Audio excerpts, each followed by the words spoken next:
So, Dr. Gray, tell us your interests and what you did for work. I have been a neuroscientist and a psychologist, research psychologist for many, many years. For some period of time early on, I was a laboratory scientist studying the brains of rats and mice, looking at how certain hormones are bind to certain areas of the brain and what effects they have on certain motivated behaviors. But quite some years ago, really, it's many years ago at this point, I really changed my research field at first gradually to children's development. And so for the bulk of my career, actually, I have been studying children's development and especially interested in children's natural ways of learning and play and curiosity and how we can aid that kind of learning by providing them the opportunities for play and exploration that allow them to learn in their natural ways. I'm so interested in the work that you do and the work you've done and the book you wrote because I think a lot about how I'm raising my children currently. And I wonder if I'm doing right by them. They go to school, they have activities after school, they're very busy. And I'm always thinking, is this the right thing? Is this the way for the happiest childhood? And then I read your article, and I have to tell you, it was really inspiring. I can have the confidence to know that if I give them some independence and some freedom, that they will actually be okay without me pushing them. So they will be better without you pushing them, is my general conclusion. I can't speak specifically for your children, but children in general. So what has happened, what you're describing is really what has happened in our culture over the past few decades, really. It used to be understood that children need independence. If there's actually a book that looks at advice to parents over the last 100 years, advice to parents that was given in magazines for parents like Good Housekeeping, which has been published for over 100 years, Parent Magazine, and so on.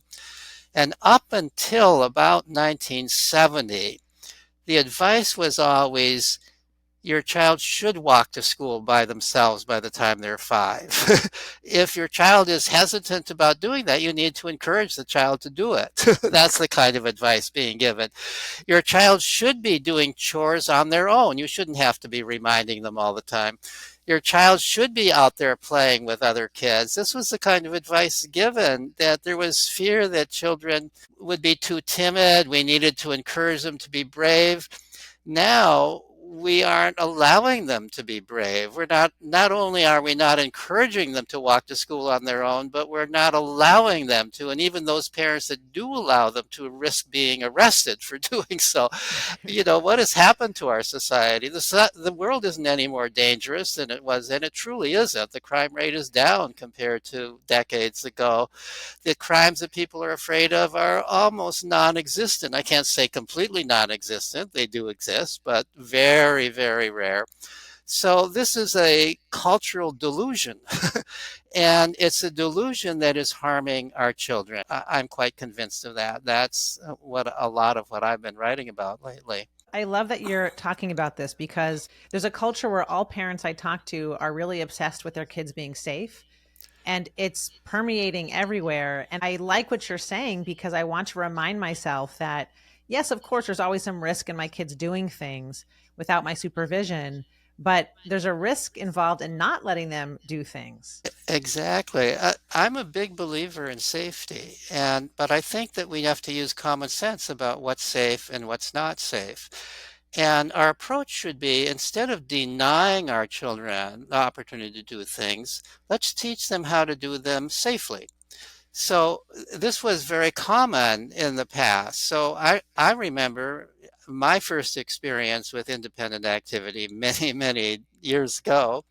I remember at 4 years old, we were living in a working class neighborhood in downtown Minneapolis, busy street. And I remember my grandmother, who was the stay-at-home parent for me at that time, telling me that I was old enough now to go and buy things at the drugstore for her 2 blocks away. It meant crossing a busy street. And she told me how to cross streets. She walked with me the first time I went, told me all the ways, look both, even if when the light changes, still look both ways. And at 4 years old, children can understand these kinds of things. And then after that, I could go and do errands for her at age 4. So instead of saying, "Oh, this is too dangerous," she said, as did most parents at that time, not necessarily at 4, but maybe by 5 or 6, that would teach them how to be safe outdoors. So that's part of it. The other part of it is, just as you said, let's think long term about safety. Today, the number of children who are killed by suicide, who die by suicide because they have decided life isn't worth living, greatly outnumbers the number who are kidnapped on the street or who die from it actually outnumbers the number who die from an accident if you take away automobile accidents where they are in the car, not where they're outside of the car being hit by an automobile, but where they're in the car and the car crashes. That's still a big cause of death. That's gone down because cars have gotten safer, but that's still a big cause. Very rare that children are killed by being hit by cars. Very rare that children are being killed by strangers on the street and so on and so forth. Not that it doesn't happen, but when it does happen, it's not generally because children are out there playing or exploring or doing those kinds of things. We do, of course, have school shooting, and that's a terrible thing. We need to take precautions about that kind of thing. But the fear that people have that their child will be somehow, that some stranger on the street is going to snatch their child away. The truth of the matter is, strangers don't want your child. And that when children are snatched away, they are snatched away not by strangers on the street. They're snatched away most often by relatives, by your ex-spouse, by a grandparent who thinks you're not raising the child correctly, by that kind of thing. When children are molested, it's more often by somebody you know very well. It's the priest or the teacher or the coach or a trusted uncle or somebody said tongue in cheek, and I have to say it is kind of tongue in cheek, that your child is safer on the street than at home or in church or at school or in the locker room at the gym. We have a dog, and I let our children walk our dog around the neighborhood. And it's interesting because my parents and both sets of grandparents, my parents and my mom and my husband's mom, they both discourage our kids walking the dog by themselves. They want an adult to be there to supervise them. And the truth is, when my kids do walk the dog by themselves, they feel really good about themselves. They come back smiling, they had a good time. There's a sense of accomplishment when they do things on their own. So I agree with you that we are overthinking safety to the detriment of our kids' well-being. Exactly. And it's not surprising that children feel good when they do something on their own, and especially if it's something that's a little challenging in some way, even if it's something that's a little scary to them. So they've done this thing and they come back feeling, I did that. I did that. I felt a little frightened, but I did it.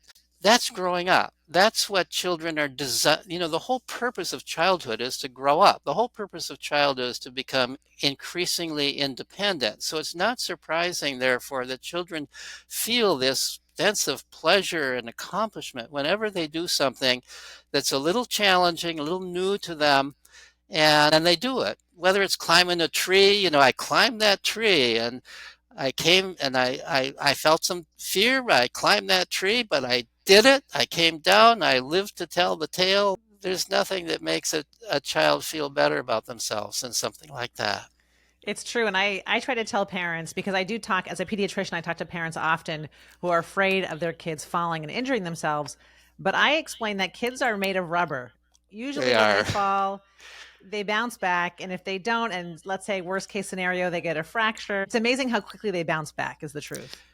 That's a really good point, and you can say that as a physician. I'm often telling people, if your 5-year-old falls and breaks an arm, or even your 12-year-old, it'll heal up in 6 weeks. If I fell and broke an arm, it would take years. So I've got to be careful climbing trees. That's the beauty of children. It's the time for them to explore and to climb trees and to live life a little bit risky?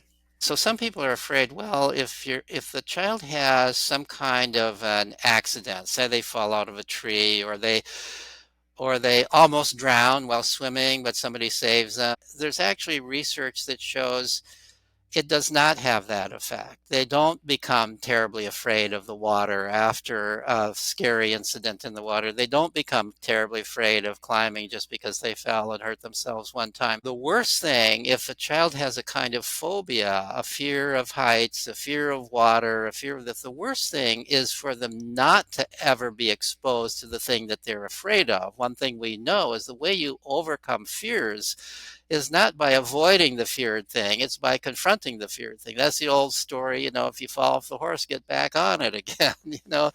So when we're protecting children, we are preventing them from overcoming whatever fears and phobias they may have. And it's one of the reasons that we've got such high rates of fears and phobias among young people today, because we're not allowing them to expose themselves in a gradual way to the things that they're frightened of. I finished your book this week, and I want to tell you that one of the themes that gave me a lot to think about was how you talk about how kids really don't need their parents. How in much of what they do, yes, we should be around and we should be caring figures in their life, but they don't really need us as much as I would have thought to learn. Exactly. Well, the message that parents keep getting more so with every decade is how much parents are supposed to be involved with their kids. And, you're supposed to be talking to your baby before it's born. You're supposed to be, playing it. Classical music or whatever, you're supposed to be some certain number of words every day to your child at a certain age. You're supposed to be a teacher to your child. It wasn't that many decades ago where what a parent was supposed to do is make sure the child is fed and clothed, be a comfort to the child, love the child. Now you're supposed to be a teacher to your child. And I think that's a big mistake. That changes the parent-child relationship. That doesn't mean you wouldn't explain things. I already said, teach your child to be safe crossing the street. There are certain things that it's important to. But the idea that your child's education in a general sense is in your hands or even in teachers' hands at the school, I have come to the conclusion, this is probably the most counterintuitive for many people today of my messages, is that children really are designed to educate themselves. They come into the world biologically designed to educate themselves. They are so curious about everything around them. They want to explore everything. You can't stop them from learning unless you lock them in a closet. This is why you have to baby-proof your house, because the child and the toddler wants to get into everything. Why? Because they want to, that what would happen if I dropped this vase on the floor? What would happen if I stuck a bobby pin in this electric outlet? They're so curious. They're constantly exploring and experimenting. They are learning all the time. They're paying a special attention to other people. That's how they learn language. We never teach children our language. They learn it on their own, the native language. They're paying attention. They're paying attention. You are affecting your child much more by what you do than by what you say. You can give all the advice and lecturing and you want, but your child is learning by watching you, by overhearing you in your conversations with other people. And the child is doing that even maybe more significantly so when playing with other children. As the child gets a little bit older and is playing with other children, an enormous amount of learning comes through play with other children. So the way I think of it is there's two primary instincts for education. One is curiosity, and that's how children want to know things. They want to understand the world around them. And as they get older, the world gets broader for them as they can explore more and more of the world. And that's how they acquire information. That's how they learn what's out there, what can I do with it. And the other thing, the other part of education is learning skills. And play, the purpose of play is to acquire skills. Play is doing things. Children play at various things, and in their play, they exercise their hands and they exercise the parts of their mind. They play at building things. They play socially and they learn social skills by doing that. They play with emotion. They play in ways that they get angry with their playmates and they overcome anger. As long as there's no parent there to solve the problem, they have to figure out how to overcome anger themselves. They play climbing trees and fearful things. They learn how to deal with fear. They're learning all kinds of skills in their play. I think you're right that of all your points, that was the point I had to think about the most, was that kids really do learn their most, not from teachers, not from parents, but from other children. Exactly. I think this has become more and more true as our schools have changed over time so that they're taking more and more of children's time. I mean, it used to be that, so like when I was in elementary school in the 1950s, school was not anything like the big deal it is today. The school year was 5 weeks shorter than it is today. We never had homework in elementary school. So when we were out of school, we were out of school. Moreover, at least at the school I went to in fifth and sixth grade, at that time sixth grade was still part of elementary school, we had 6 hour school days, which is still pretty much true for many schools today, but 2 of those hours were outdoors. We had an hour, full hour of lunch. The lunch hour was actually an hour. And some people went home for lunch, but most of us stayed around and played. We brought a bag lunch, ate it in 5 minutes, and spent the rest of the time playing. And we had a half-hour recess in the middle of the morning and the middle of the afternoon. So that's 2 hours out of the 6 hour school day. We were outdoors playing. There was a kind of understanding that play is important to children's lives. Now we think that for the sake of quote learning, we need to shorten their recesses. We don't give them an hour of lunch. We don't allow them outside during lunch. We give them homework, and then we encourage parents basically to be assistant teachers, because parents are now supposed to grade the homework and or monitor the homework, make sure the child has done it. You will be blamed as a parent if your child doesn't do their homework. It used to be that was, once you had homework in middle school, what's now called middle school or high school, it's the kid's responsibility, not the parent's responsibility to do the homework if they're going to do it. The job of becoming a parent has become, let me just repeat, that has become a job, and it shouldn't be a job. So we have come to think of parenting, this word parenting, which actually wasn't even a word in the 1950s. You were a parent, but you weren't parenting. We think of parenting now as a job, as an occupation. We think of it as a profession almost. This is how you prove yourself, by how well you parent your child. And then the measure of your parenting is how well your child is doing in this world. What a burden you're putting on your child, first of all, when you think of it that way.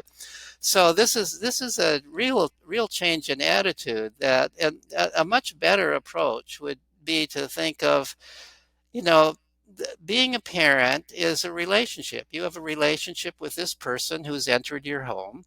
This is a person who starts off being helpless. You've got to help this child. So no question, there's some work to be done there, but you love this creature who's entered your home, and you undertake to the degree that the child needs to be fed, the child needs to be comforted, the child needs your love.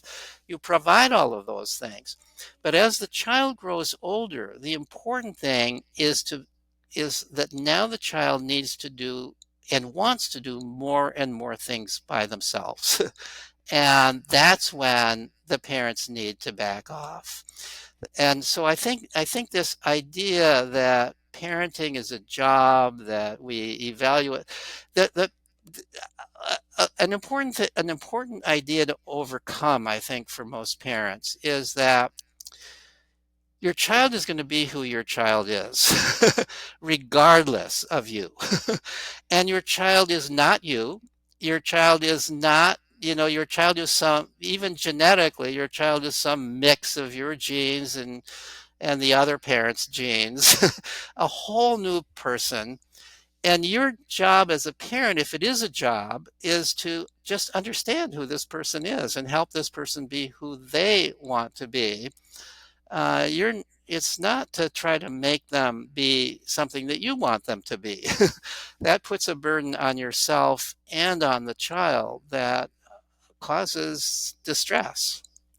What you're saying resonates with me so much because when I feel like my kids need my help academically, for example, if I have to teach them how to spell certain words or reinforce certain things they are required to learn in school, those are my least favorite moments with them. But the times I enjoy the most are when we have an adventure together, we take a walk, we try a new restaurant, when we're actually experiencing and enjoying one another's company. Those are my favorite times to parent. Not the work that schools make me feel like I have to do with my kids, which Yes, I know that may sound obvious, but it's really true. right, right. Yeah, I mean, my advice actually when the child says, "Will you help me with my homework?" would be, well, why? I mean, can't you look up that word? It's pretty easy to look up stuff these days, right? Turn the responsibility back to them whenever you can. Yes, It's yes. important that children learn to take responsibility for whatever they're doing. I'm not a big advocate of schoolwork. I'm against schoolwork, but if there has to be schoolwork, it's not the parent's job to do it. And no, and I appreciate you saying this because you're relieving my guilt. Because the truth is, I hardly spend much time at all with my kids on their homework. I do encourage them to do it on their own, but sometimes I feel badly because my son will tell me, "Oh, I'm not the best. I'm not the best speller," or my daughter will tell me, "I'm not the best at math." And I'm thinking, should I be investing more time to help them? But they're not asking for help. Yeah, I mean, I think the I right don't. thing to say is, "Oh, that's fine. Only one person can be the best at it anyway. That's fine." I I was a like that. terrible speller. I still am. Thank God for spell check. It's true. You can't be good at everything. Right. And as you talked about in your book, the key is to help your kids find their passions and then let them explore their passions and help them flourish in what they truly find interesting and curious.